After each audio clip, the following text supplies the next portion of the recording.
মোটামুটি আপনারা সবই জানেন, যারা জেলায় সাংবাদিকতা করছেন, সমস্যার মুখে তার গোটা পরিবারকে পড়তে হয়েছে। লাগবে না, লাগবে না, তার গোটা পরিবারকে পড়তে হয়েছে, এটা আপনারা সবাই দেখেছেন। এবং আমার সোনালির সাথে দেখা করার কথা ছিল, যেহেতু একটা শারীরিক সমস্যা ছিল, সেই জন্য আমি বলেছিলাম যে দরকার হলে আমি যাবো, তুমি কষ্ট করে ট্রেনে বা বাসে এসো না। যাই হোক, আমার আজকে পূর্ব নির্ধারিত কর্মসূচি ছিল এবং ও ও গত পরশুদিন খুব সম্ভবত অ্যাডমিট হয়ে কালকে বাচ্চাটা জন্ম হয়েছে। এবং যে সমস্ত কথা আমি সোনালির মুখে শুনলাম, যেভাবে ওদেরকে হ্যারাস করা হয়েছে, প্রথমত দিল্লি পুলিশের তো আপনারা শুনেছেন, তারপর জোর জবরদস্তি বিএসএফ কে দিয়ে বাংলাদেশে পুশব্যাক করানো, এবং একটা অন্তঃসত্ত্বা মহিলা তাকে লাঠি দিয়ে বেধড়ক মার মারা, তাকে যেভাবে টর্চার করেছে, ফিজিক্যালি হেকেল করেছে, মানুষের ফিজিক্যালি তো শুধু নয়, এটা শারীরিক অত্যাচার নয়, এটা মানসিক অত্যাচার। রাতের পর রাত বনে জঙ্গলে কাটাতে হয়েছে, এই অবস্থায় নদী পেরিয়েছে, জঙ্গলে থেকেছে, সবই আমাকে খুলে বলল। এবং পরবর্তীকালে তারা ঢাকায় গিয়ে পৌঁছেছিল, সেখানে আবার বাংলাদেশ পুলিশ অ্যারেস্ট করেছিল, বাংলাদেশের জেলে তারা মাসের পর মাস কাটিয়েছে। তারপর দেশের হাইকোর্ট, সুপ্রিম কোর্টের আদেশে, যদিও কেন্দ্র সরকারের তরফ থেকে কোনো রকম কোনো তৎপরতা দেখায়নি, চাপে পড়ে তাকে আনতে বাধ্য হয়েছে। তার স্বামী এখনো বাংলাদেশে রয়েছে, দানিশ শেখ। যেভাবে যে কষ্টের মধ্যে দিয়ে গত 7-8 মাস সে কাটিয়েছে, আমি মনে করি এটা প্রথমত এটা চিন্তা করাই খুব কষ্টের। এবং বাচ্চাটা বিশেষ করে যে সমস্ত ঘটনার সাক্ষী, বা যে সমস্ত ঘটনা জন্ম হওয়ার সাথে সাথে যখন থেকে মানে সোনালি অন্তঃসত্ত্বা হয়েছে, একটা বাচ্চার উপর যা টর্চার, আমি মনে করি এটা মানুষের কষ্ট বা মানুষের চোখের জলের একটা মূল্য বিজেপিকে এবং কেন্দ্র সরকারকে চোকাতে হবে। খালি একটাই দোষ, বাংলায় কথা বলে, বাংলায় লেখাপড়া করেছে, বাংলায় থেকেছে, বাঙালি, এই তো, আর তো কিছু নয়।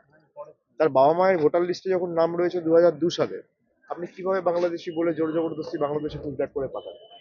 তো কোনো কারণ দেখাতে পারেনি। হাইকোর্ট, সুপ্রিম কোর্টে যখন মামলা হয়েছে, ও তো গালে থাপ্পড় খেয়েছে ইউনিয়ন অফ ইন্ডিয়া। আজকে আমি দেখা করলাম, যেহেতু ইনফেকশন হওয়ার একটা প্রবণতা রয়েছে, আমি আর বাচ্চাদের কাছে যাইনি। আমরা মিটিং থেকে এসেছি, অনেক লোকজনের সাথে দেখা করি, নিজেরা একটা ইনফেকশন হওয়ার একটা প্রবণতা থাকে। আমি নিজে সমস্ত প্রোটোকল মেনে ভিতরে গেছি, মাথায় টুপি, গাউন, মাস্ক পরে, বেশি কাউকে ঢুকতেও বারণ করেছে। সোনালি এবং ওর মা আমাকে অনুরোধ করেছে যে বাচ্চাটার নাম রাখার জন্য। আমি প্রথমে ওদেরকে অনুরোধ করলাম যে আপনারা যে প্রতিকূলতা সমস্যার মধ্যে দিয়ে গেছেন, আপনাদেরই উচিত বাচ্চাটার নাম রাখা। এবং তারপরেও তারা আমাকে রিকোয়েস্ট করে, আমি বাচ্চাটার নাম রেখেছি আপন। তার কারণ যেভাবে পর করে বাংলাদেশে ঠেলে দিয়েছিল, এরা সকলেই আমাদের আপন, এই বাচ্চাটার নাম রাখা হয়েছে আপন। এবং আমি আবার কয়েক মাসের মধ্যে তাদের বাড়িতে গিয়ে নিজে আরেকবার দেখা করে আসবো। এবং দানিশের কেসটাও আজকে সুপ্রিম কোর্টে ছিল, সুপ্রিম কোর্ট থেকে আবার কেন্দ্র সরকার একটা সময় চেয়েছে, যেহেতু তাদের কাছে কোনো সদুত্তর নেই, এবং খুব সম্ভবত সেটা আবার 19 তারিখ হিয়ারিং হবে।